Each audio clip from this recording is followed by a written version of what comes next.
Hello, folks, and welcome to this new edition of Irrespective. We had a problem with our countdown clock, chose not to work, and this in the light of our subject this evening, which is rather ironic because the people that are promising us new frontiers and a rosy future with the proliferation and development of AI, one would think that everything's going to get better.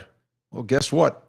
I guess the beginning of our edition today is proof positive that when technology chooses not to work, an awful lot of things can go wrong. Not ourselves. We never make a mistake in these things, but can't put your dependence on technology because it will let you down every now and then. I blame the school system. The technology goes... Can't count either. It's like the kids. That is true. Welcome to 3 minutes.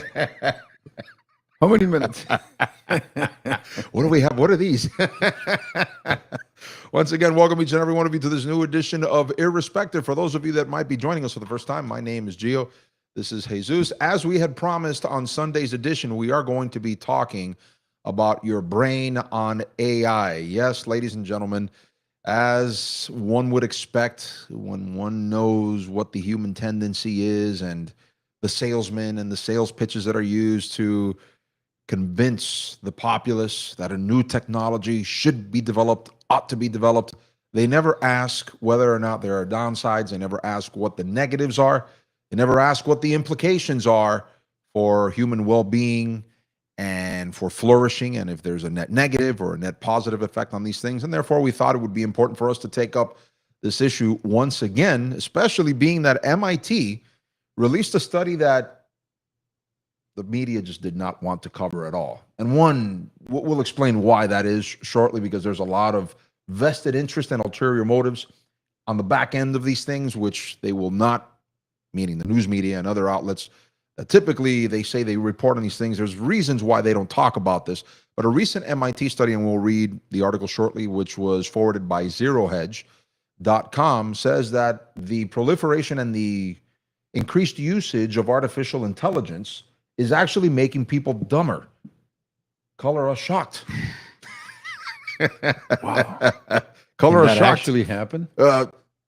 Dumber? I mean, I've said it before, and I know there are those of you that are watching us through YouTube. By the way, we would encourage you that if you're watching us through YouTube, please subscribe, hit the notification bell, and also hit the thumbs up button. If you're watching us on Rumble and have not yet subscribed, please subscribe to the channel. That way, and also give us the thumbs up. That way the algorithms were to notice the organic interest in the content and then begin to share it with others. But now that we have broached, as it were, the subject, let's go to the first one here. We're going to read a couple of things. Let's see here. The first article, and now the title that I have dubbed this is AI Usage is Making People Dumber. But I'm going to read it. It's another article that was, and I'll give the attribution now. Just give me a second here. Internet's Is that even shoddy. possible? What Some is of the even people possible? that are out there, they're so dumb that when you think about it, you go like, dumber? Is Well, this really possible? I mean, I guess it is, I right? guess it is. Here it is. The article is written by Hugh Smith, Charles Hugh Smith, my mistake of Two Minds blog, and he writes the following: is AI turning us into dummies? Two minds. The the affirmative is true there. Given that AI is fundamentally incapable of performing the tasks required for authentic innovation, we're de-learning how to innovate.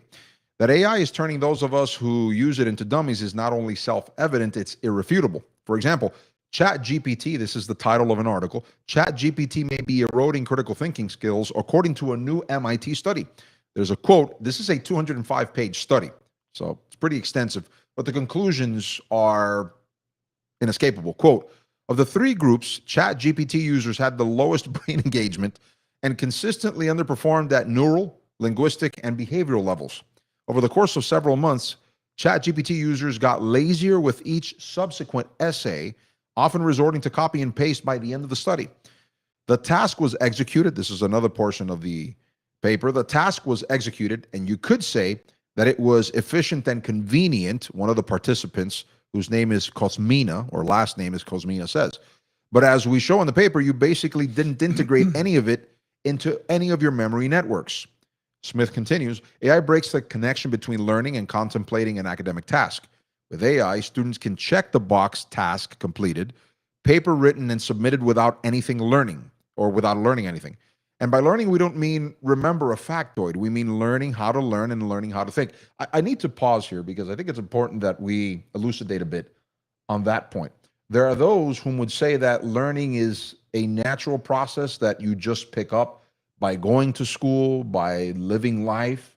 I've even heard some homeschooling parents, that's a community that we've belonged to, they said that they actually don't believe in any structured form of education, that it's best to leave the children, they call it the unlearning movement. It's a smaller movement than homeschooling generally, but nevertheless, it is sizable within the homeschooling movement. They call it unlearning. Just let the child show his natural or her natural interest in things, and they'll naturally gravitate toward learning what needs to be learned about those things without necessarily having any structure in their existence. Just by observation. Just by observation. And while I do believe that there are natural inclinations that we will have, you do need to have structured instruction by parents and by those who know how to guide us to better, greener pastures, as it were, so that things can be done in a more efficient and in a properly structured manner, so as to have, as it were, an existence whereby one can build upon the foundations, the rudimentary things, and then build a proper edifice off of that. So I believe you can be an autodidact. Obviously, some great minds have reached high levels of intellectual ability and then places in society, and they taught themselves. But nevertheless, there was still a structure behind that. Some of the disciplines that are important for society, they require a structure. So while I do agree that observation will help a child see what he likes, what she doesn't like, and then engage in the things that he or she perceives to be called to do or likes to do, I think there's a limit to that, and you do need structure.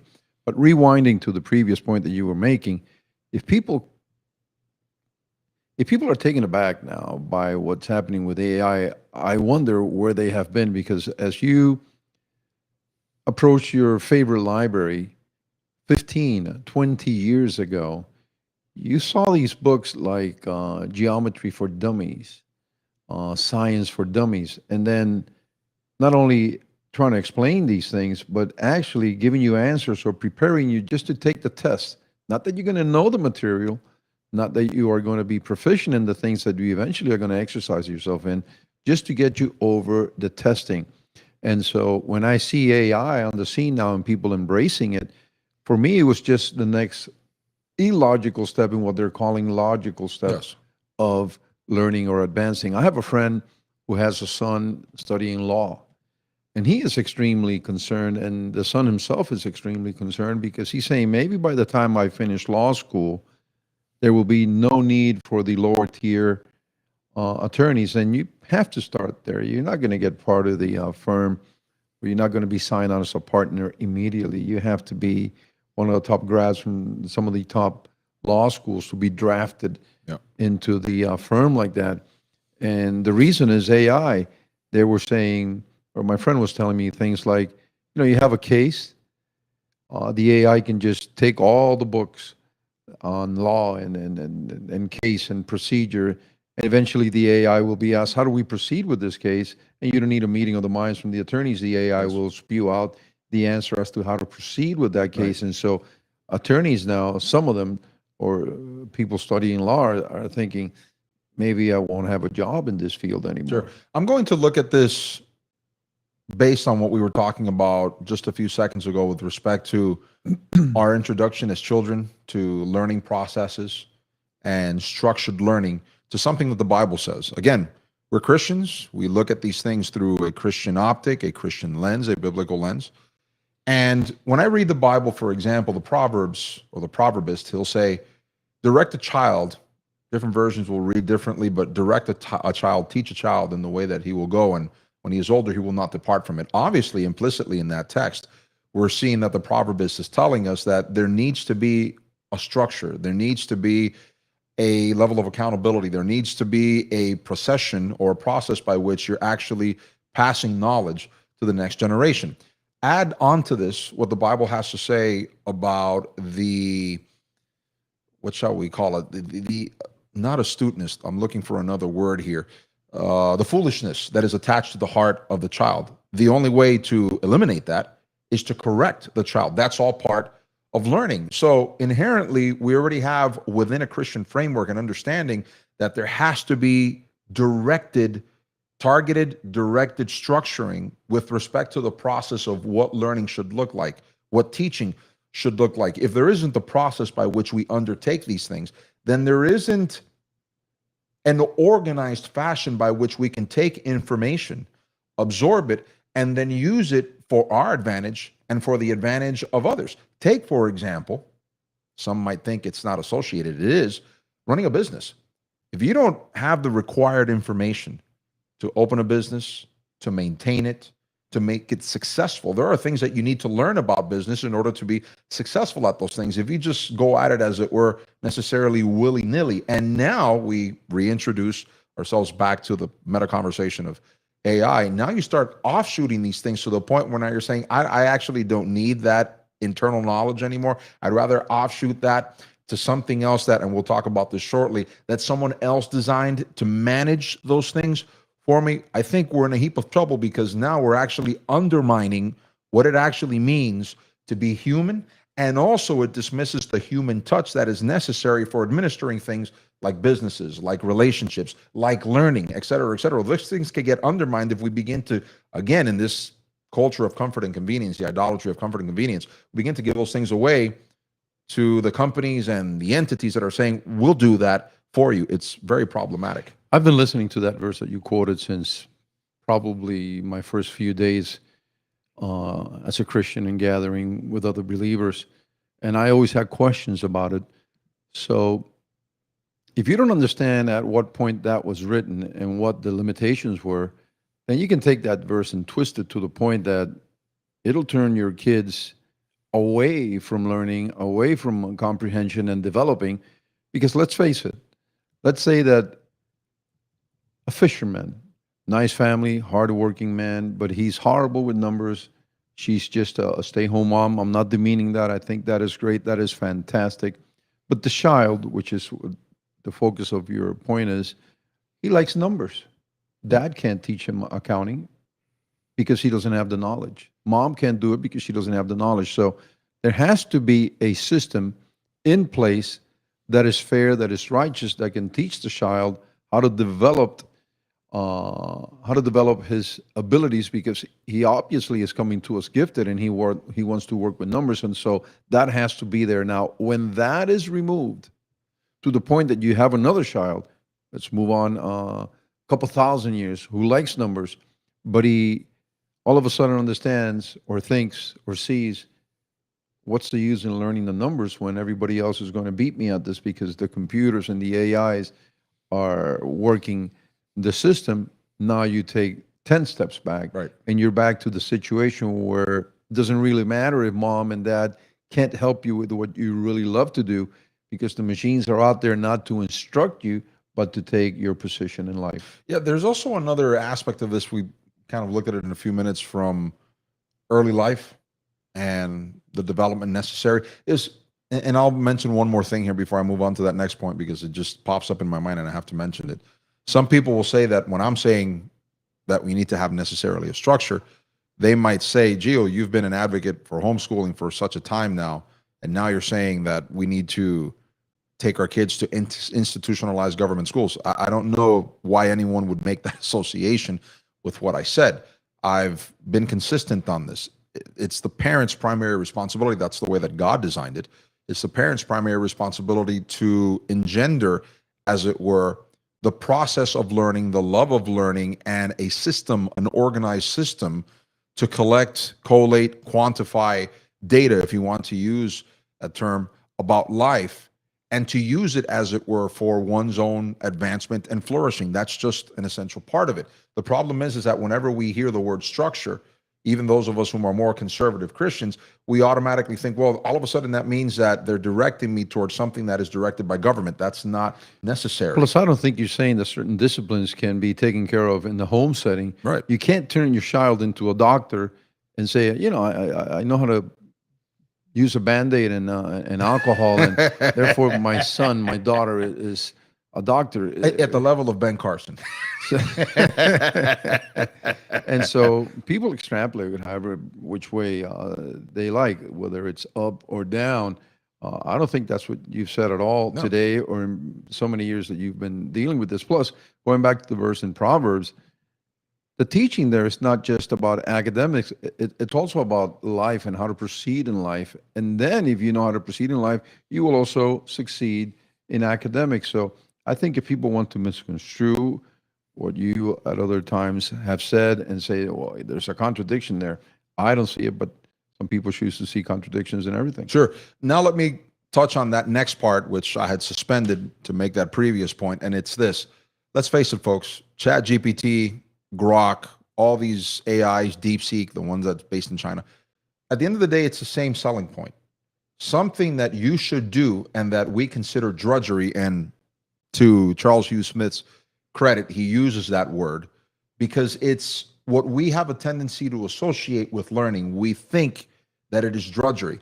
However, it's the process by which that it makes it easier for us to discern, easier for us to learn, easier for us to filter out false information, parse that from true. We've been talking about this, and you long before I have, decades, about the importance of examining all things like Paul says. The problem is that even many Christians nowadays, they consider thought a drudgery. So here comes the salesman of AI, many of them, by the way, wanting you to use AI because it's a way to collect data from you and make money off of it. Plus, whichever one they are using and whatever version they're applying to you, it has been programmed, and the idea is to program you Correct. through something that they have programmed. So it's not only data collection for them to make money on the back end without you knowing it, but it's also for them to program you with propagandistic mindset. For them, as it it's a were. complete tool that they can use for income Yes.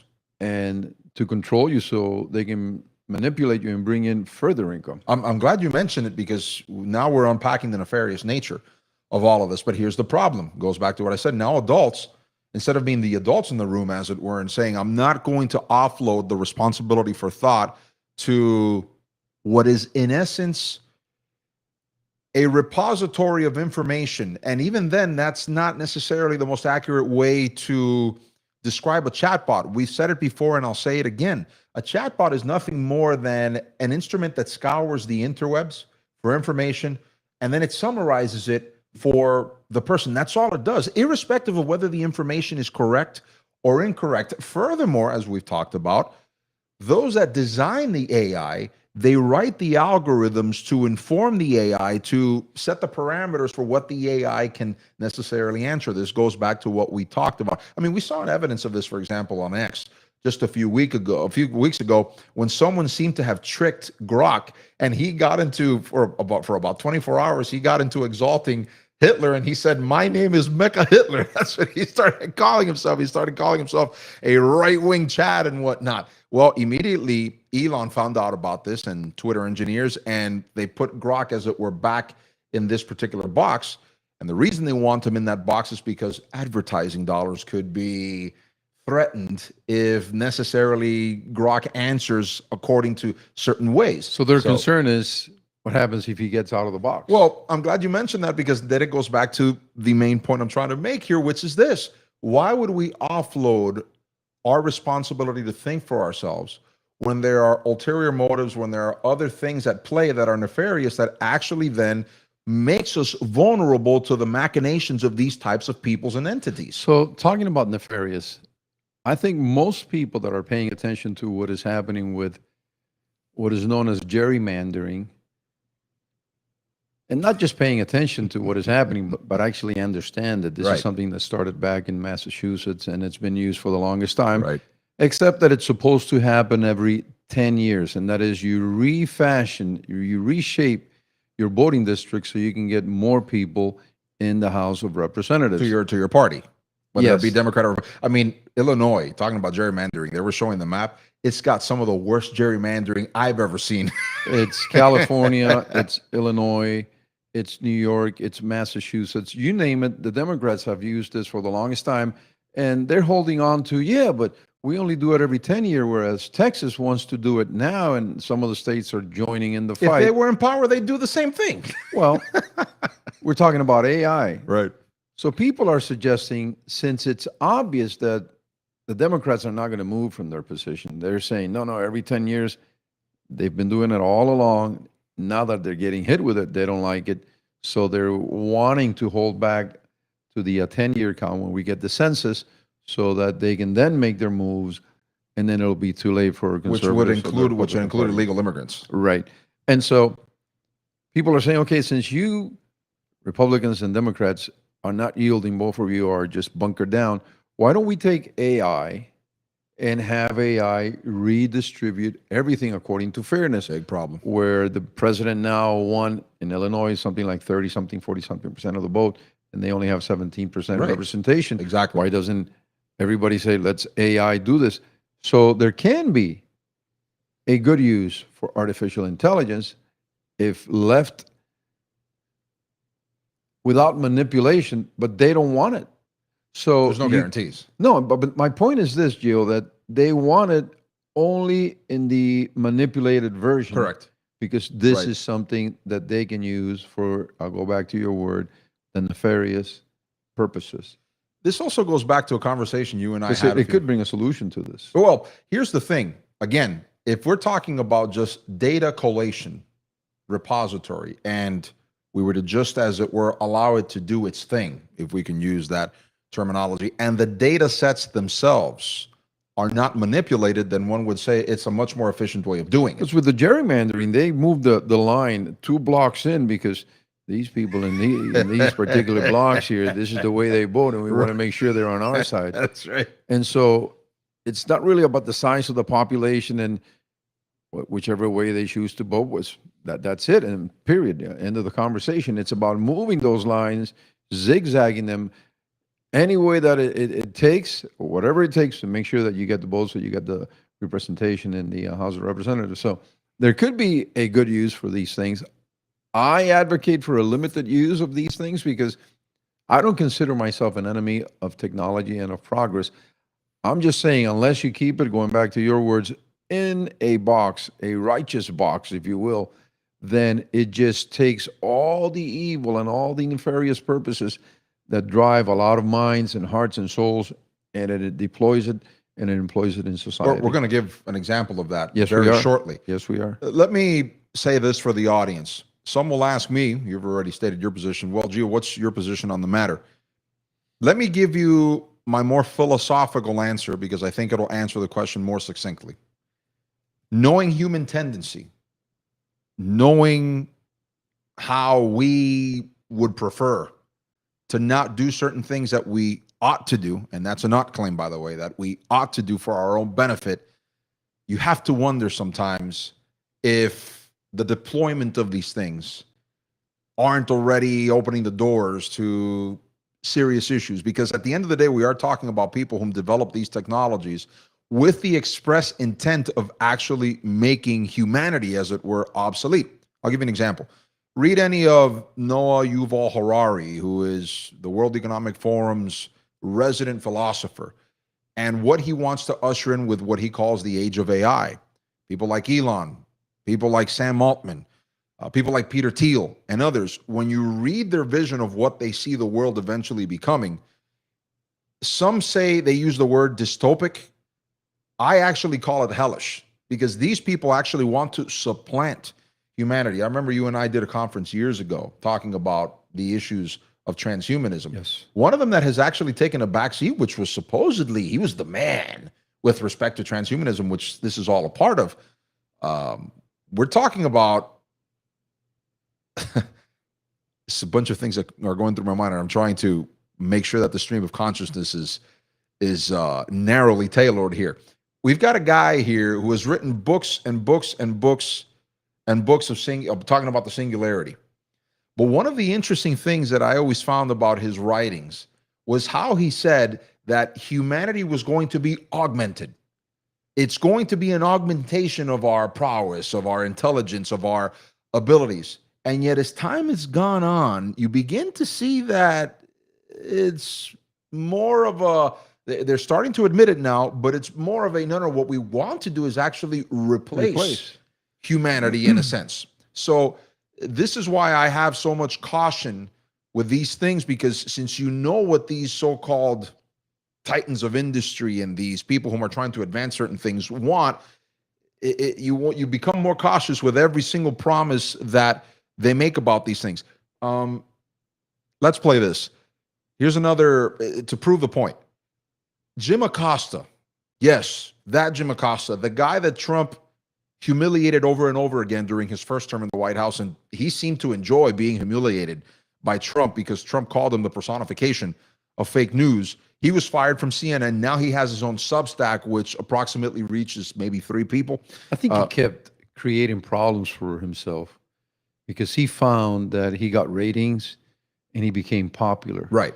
And so to for the him, resistance. yes, right? for him, it wasn't about journalism anymore. It was about his popularity.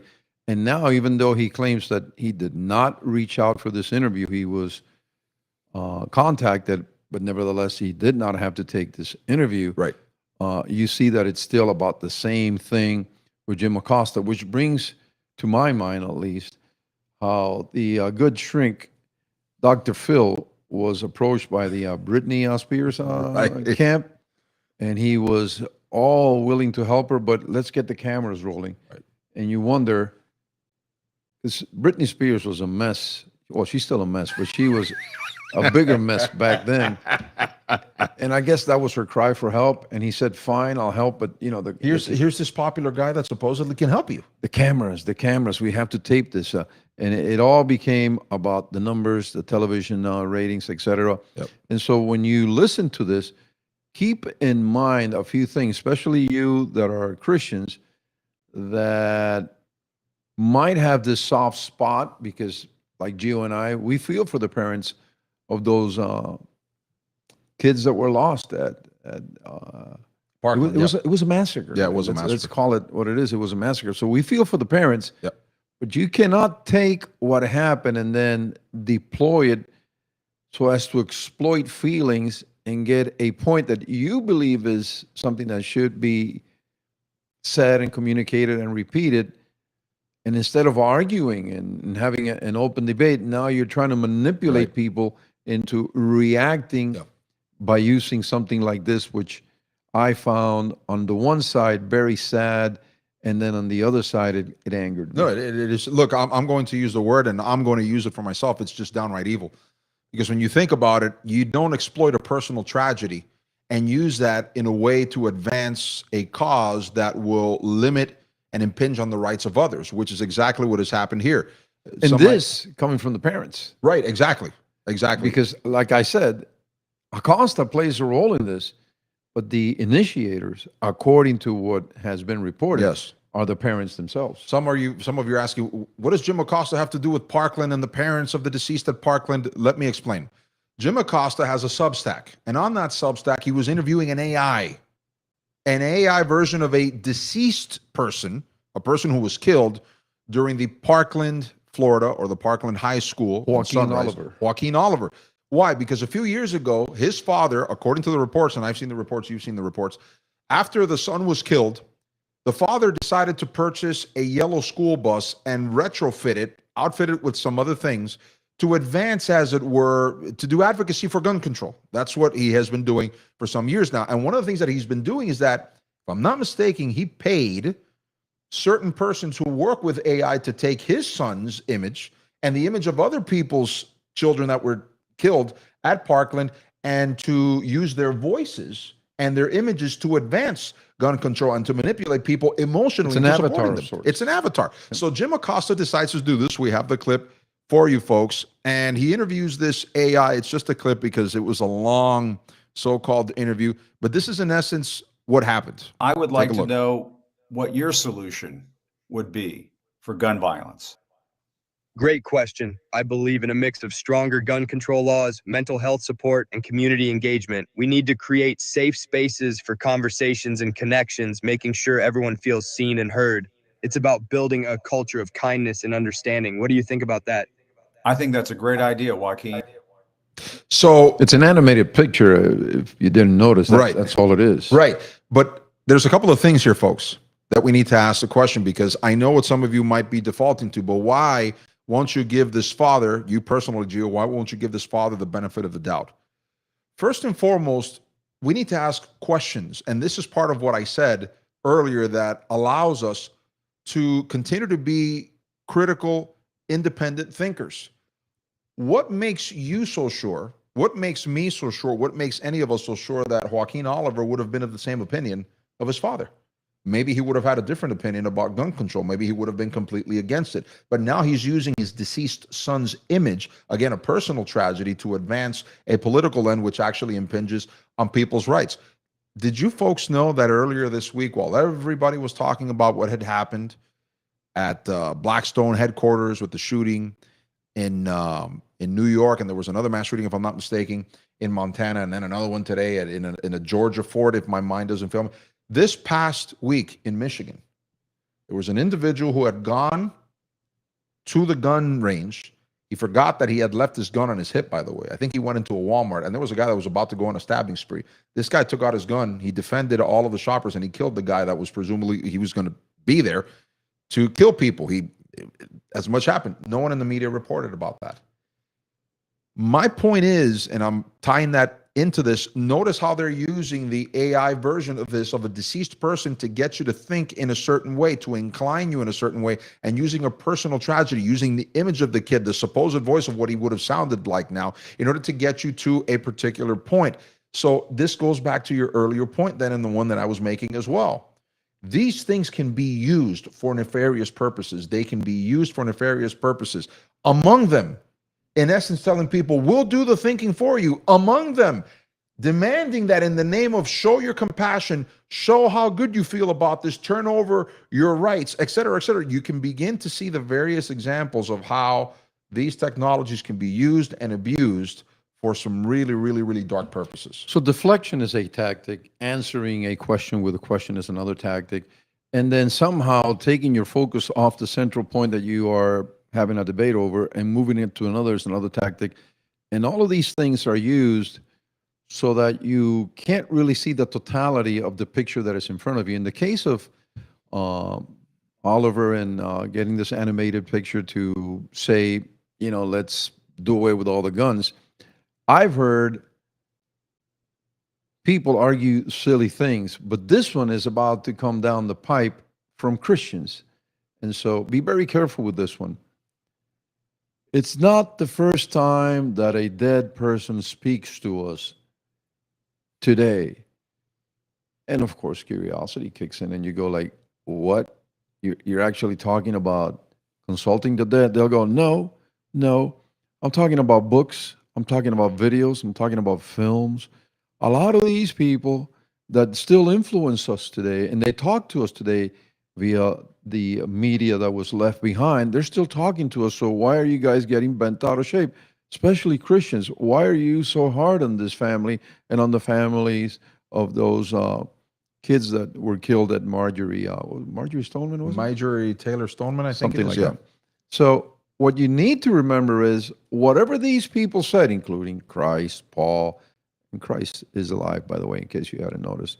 I don't know what your Christianity is all about if you think Christ is still in the tomb. But anyway, a lot of the people that are certainly still influencing us today, whatever they had to say, they said it, and it was recorded while they were living.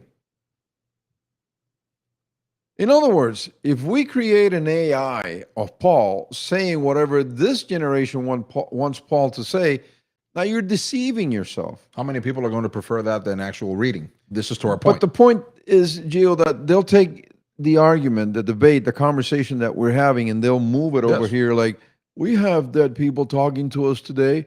Paul is dead, is he not? Yes, he's dead. Is he still not talking to us through all of his epistles? And you go, oh, they just moved the argument. Right. Paul is definitely talking to us. The Holy Spirit is talking to us. But all these things were left recorded when these people were alive. Now we're talking about dead people, Right, and creating an argument, installing it in the... It's a moving picture. Yeah, that's what it is. That's what it is. And then saying, this is what this young man would have said. How do you know? Exactly.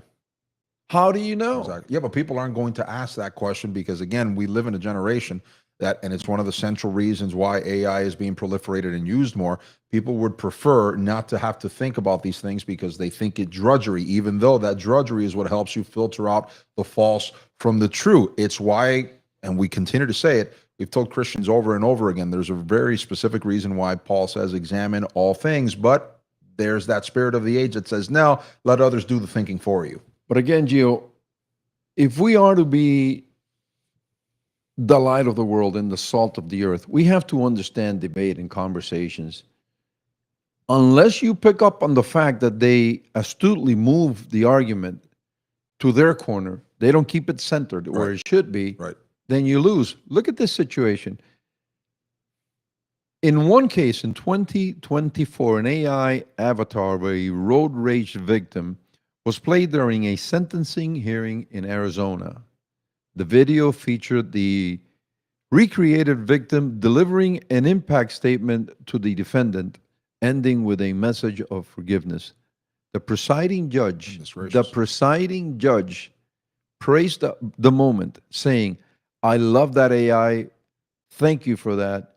I feel that was genuine." That judge is an idiot. He shouldn't be judging that case. If he's that easily manipulated, why would he be, or she, whoever that person is, abiding in that bench? How many years have we been saying, Gio? And if I'm saying something out of place, please correct me and correct me publicly.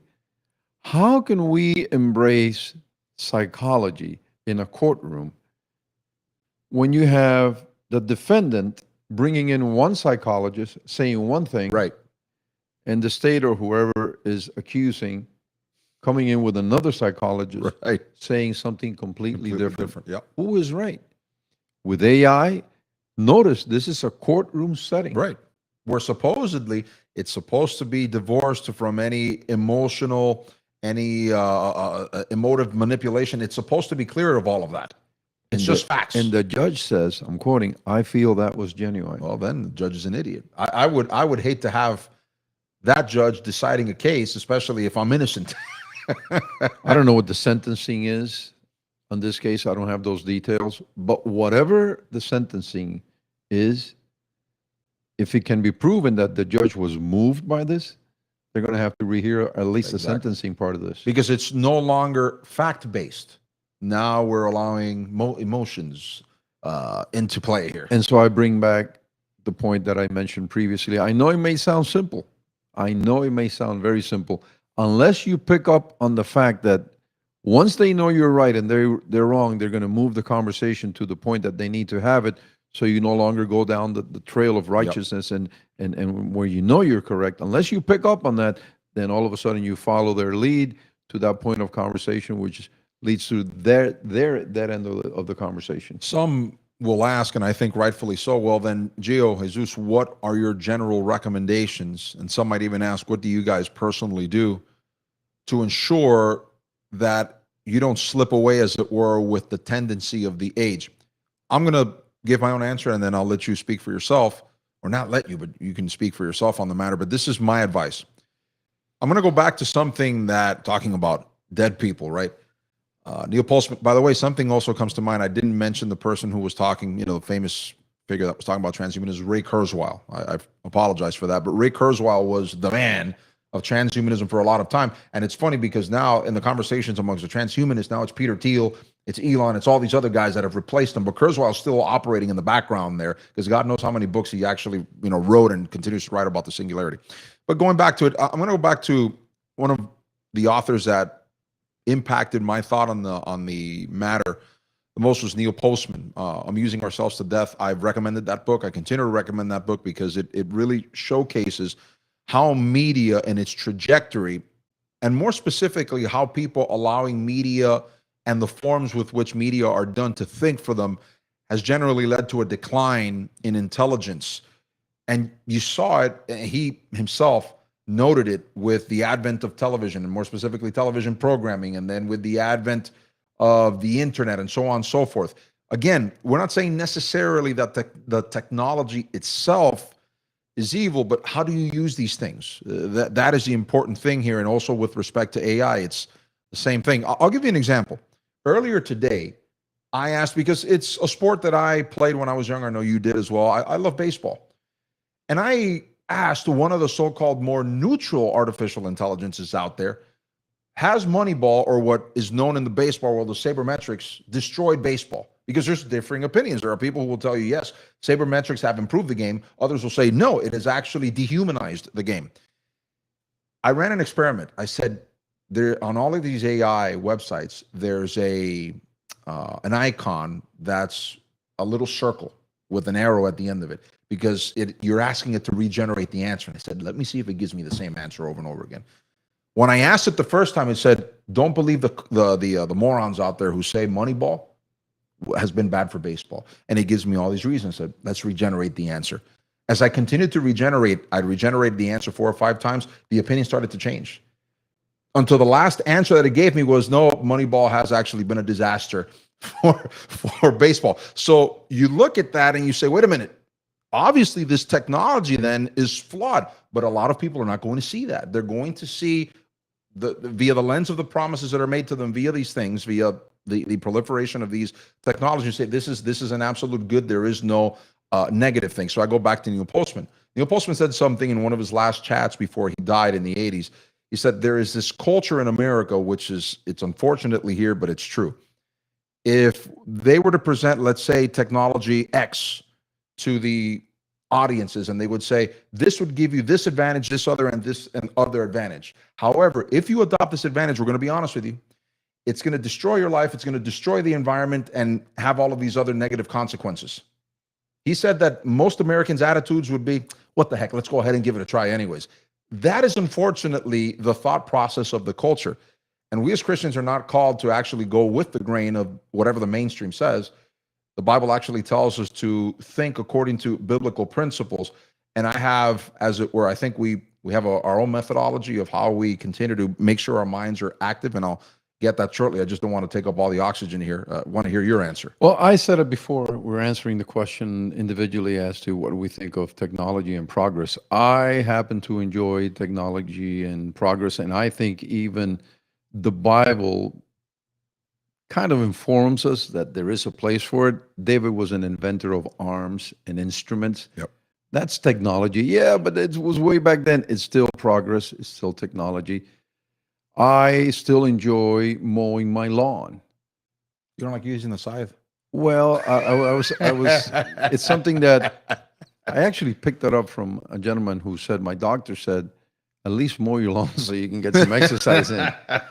And so I actually have time to myself. And believe it or not, as ridiculous as it may sound, when I'm out there mowing the lawn, at one point I go like, how did I finish this? Because I think upon the Lord and verses and scriptures and how the day is going, etc. And next thing you know, I'm done. But I have my tractor, and I also have not a push mower, a self-propelled mower.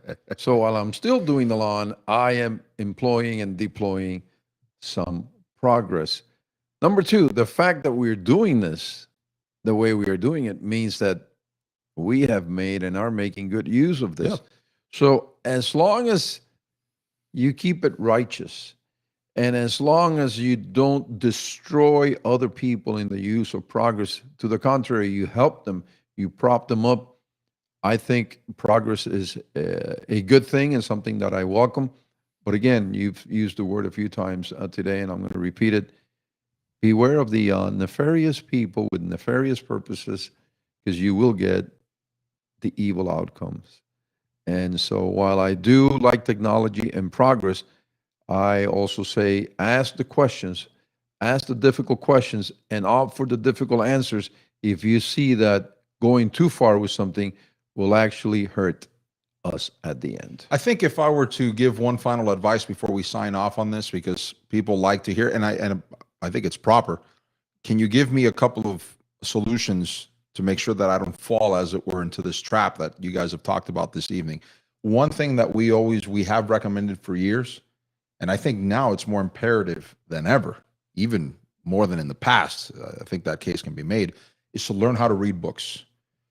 Books I know technically someone will say, well, that's necessarily, even when you think about it, a recent technology. Understood. Compared to scrolls and all these other things. But if you think about it, there's something about reading a 200, 300, 400 page scribe, as it were, that Some lays people out. just started convulsing. They did begin to convulse because they once when it goes to a paragraph, they're thinking, now I don't read an entire paragraph. There's an acronym that they use on the internet called TL semicolon DR, meaning too long, didn't read. That's very popular. So reading books. But one of the things that book reading actually does is that it helps you to understand, if the author's good, to actually understand an argument, the implications to the branches of that argument, and even more to, after you've read the portion of the book that you've read that day about that subject, to actually think upon what you've read and question it. Is this true? Isn't this true? What have I heard before that this necessarily challenges the notions that I have in my mind about these things? In other words, it gets you to think. It actually gets you in the mode of having to actively use your mind for these things, compared to, again, what we're being encouraged to do now, which is to let the computers do the thinking for us. I think that's a wise thing to implement. So the Bible, if you think about it, takes what Jesus said and allows it to read it over and over again.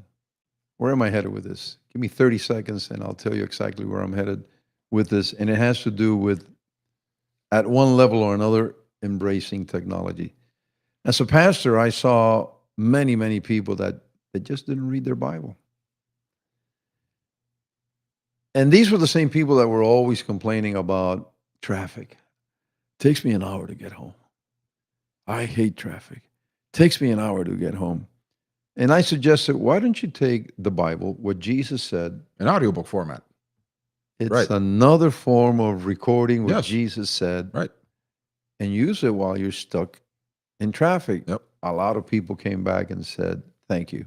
Now, does this go against what Gio is saying? Does this mean a contradiction? No, you should still go home and read your Bible, because the pace is different. Right. And you can read half a verse and go, stop, wait a minute. I think I read something back there in the book of Exodus that matches this, and I need to check that out. So once again, use whatever is available in a righteous way, but don't discard certain things just because you have this now. You can fast forward and rewind, because the old method or methodology is still good for you. I'm still mowing my lawn. I'm behind my walking self-propelled mower. I'm getting my exercise, but I am employing and deploying technology. You can actually use both things if you think about it. If you go lazy and you just go, Yes. I'm just going to go technology, I think you'll pay a price for that. And one last note, and I'll end with this, Gio. I heard a commentator the other day quoting certain statistics. Young people are actually starting to become frustrated and saddened with the fact that their circle of friends is down to almost nobody, because it's all technology and data and the phone and the computers. And some of them, a big amount of them, have decided that they're going to limit the use of their phone. Yes. Because they want a circle of friends. They want people around them. They want to belong. They want to be part of. And that, for me, that's encouraging. That's an encouraging sign. I agree. Yeah. Well, folks, that's what we have for you on this edition of Irrespective. We want to thank you for watching. If you stuck around for the entire episode, then, give yourself an applause, especially nowadays. No, more power to you. More power to you, because even on video format, that's on modern technology, as it were, through the internet, 30 seconds or less is what people consume. After that, they tune out. By the way, this was not live. This is AI. Can you imagine? Do not forget to donate. It helps to continue to put out this content for your edification. The link for that is underneath the video player. Also, if you have not yet subscribed wherever you're watching us, on X, on YouTube, on Rumble, please subscribe and also hit the thumbs up. That way the algorithms will pick up the organic interest on it and begin to share our content, suggest our content to others. We will meet again on Sunday at 10:30 a.m. Eastern Standard Time, the next edition of Irrespective. Until then, for Jesus, this has been Gio. Until the next occasion that we gather, may the Lord shine his face upon you.